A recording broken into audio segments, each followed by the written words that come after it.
این یه فن آشپزخونه است که با برق 220 کار میکنه و نیاز به خازن نداره. روشن نمیشه. تا آخر این ویدیو همراه من باشید تا با هم تعمیرش کنیم. سلام دوستای من، یحیی هستم. به کانال خودتون خیلی خوش اومدید. این یه فن آشپزخونه است که با برق 220 کار میکنه. آثار چربی هم روش هست.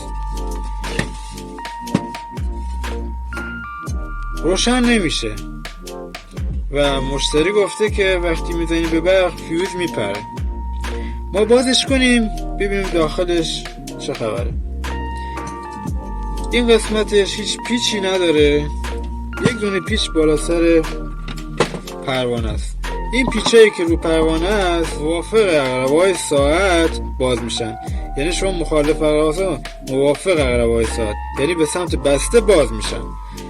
موقع چرخش، به خاطر اینه که موقع چرخش پیچ باز نشه، حالا موافق عقربه‌های ساعت میچرخونیم پیچ داره باز میشه.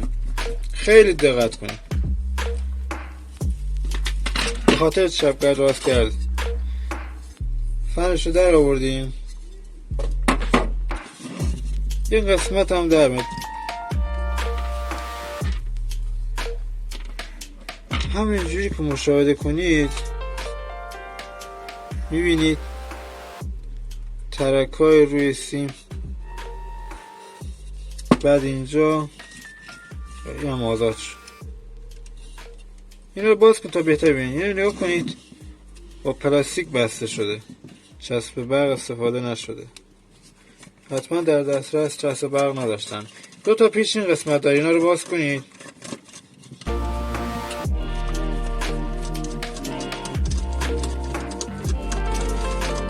خیلی مواظب باشید که سر پیچ گوشتی به این دو تا بالشتک نخوره.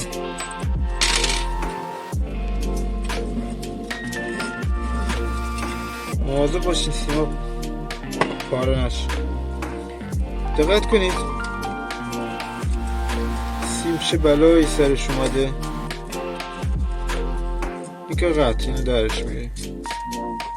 خیلی آروم خوش داریم.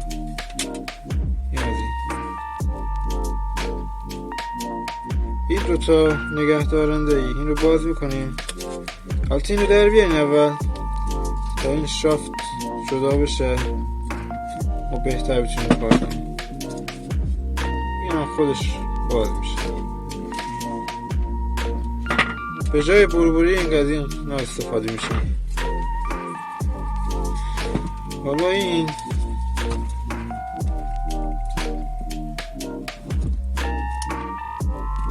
آرومی باز کنید. احتمالاً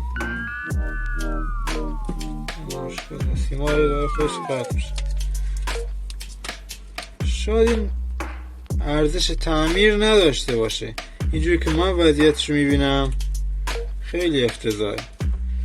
اما حالا واسه یادگیری که بدونیم چجوری ما میتونیم تعمیر کنیم خوبه.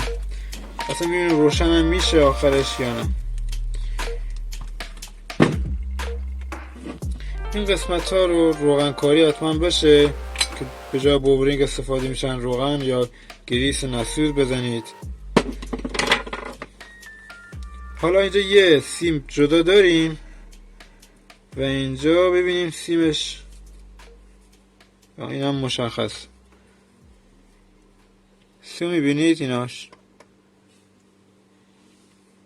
این هم سیم این بالشتک. این دو تا بالشتک به هم وصلن. از کجا؟ یا از این قسمت یا از این قسمت. آره از این قسمت.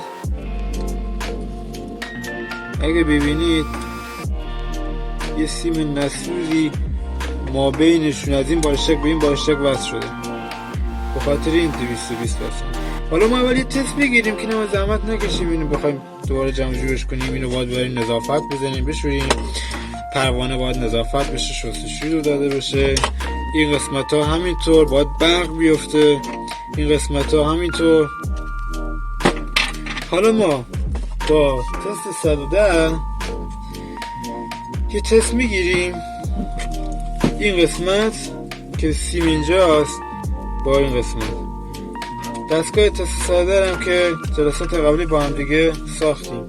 دستگاه تست ساده همون بود. اصلا لامپو خاموش کنم که شما ببینید جرقه‌هایی که سیم میزنه.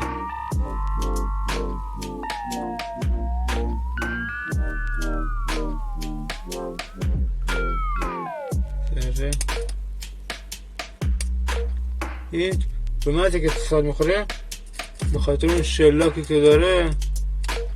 اینو فقط این کار کردم که شما مطمئن شین که برق وصل.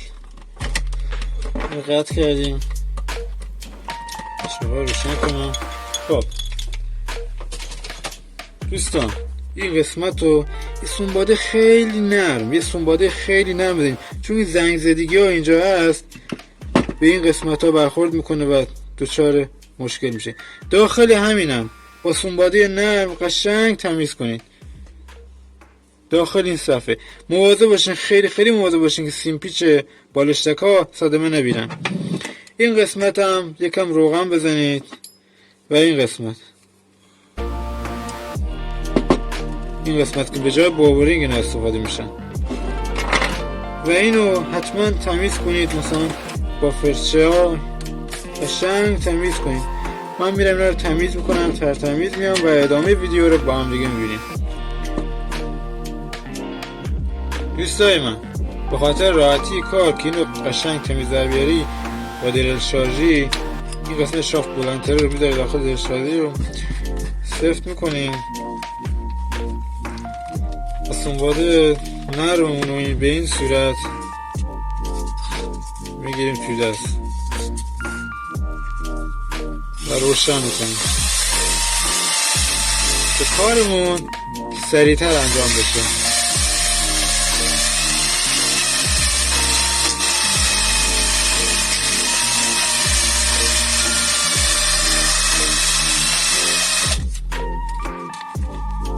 پارچه تمیزش کنید، حتی با پارچه هم بگیرین روشنش کنید تا برق بیفته.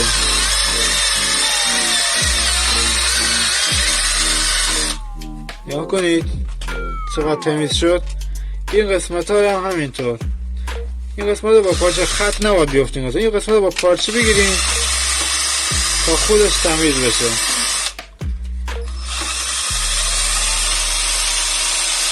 این بغل ها همچنین. یه چقدر تمیز شد. این خیلی تاثیر داره. وقتی که زنگ زدگی اینجا باشه داخل این شافت اینجا، این باعث میشه گیر کنه، سنگریزه ها اینو خط بندازن. حالا این که خیلی تمیزش کردیم ببینیم برق افتاده. حالا نوازه این چجوری تمیزش کنیم. از این برسای پلاستیکی سیمی نه که اینا خط نیفته داخل این قسمت ها رو، یا اینجوری اول بعد اینجوری آروم که به این سیما صدمه نرسونید. به این صورت خیلی آروم با دقت تمیز کنید. حالا که با کار با این بروس انجام دادیم و تمام شد، یه قسمت هایی از خیلی زنگ زدگی داره، خیلی زنگ زدگی. بعد قسمتش هست که خوبه زیاد زنگ زدگی نداره. اون قسمت هایی که خیلی زنگ یه خورده نسبتا یه سنباده نسبتا زبری برمیداریم. اون قسمت هایی که آخر سرش با این نرمه باید بزنید. اون قسمت هایی کمتر چیز زنگ زدگی دارید با این زبره نزنید. فقط اون قسمت این به این صورت بچرخونید داخله. خیلی احتیاط کنید که به بالشتک های سیم برخورد نکنه. به این صورت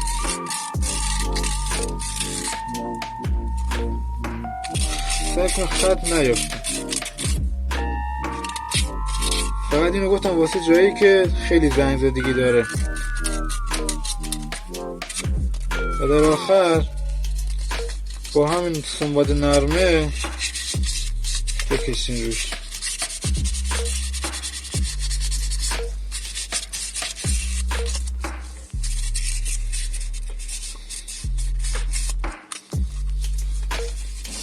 سعی کنید خشی نیفته، خط نیفته. جایی که حس میکنید با سنباده زبره خط افتاده، با سنباده نم زیاد اون قسمت بکشین تا اون خطا از بین برن، صیقلی بشه.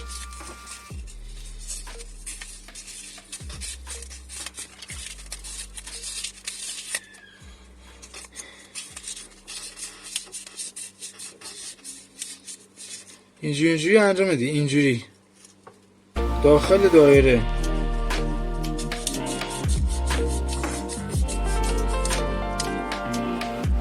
سر دوباره با همین گرس خاکی چیز اگه مونده قابل قبوله، با دستم میکشیم قابل قبوله. بکنید فاصله هم داره خوب. خوشحالم که تا اینجا ویدیو همراه من بودید. ادامه ویدیو در پارت دوم تماشا کنید.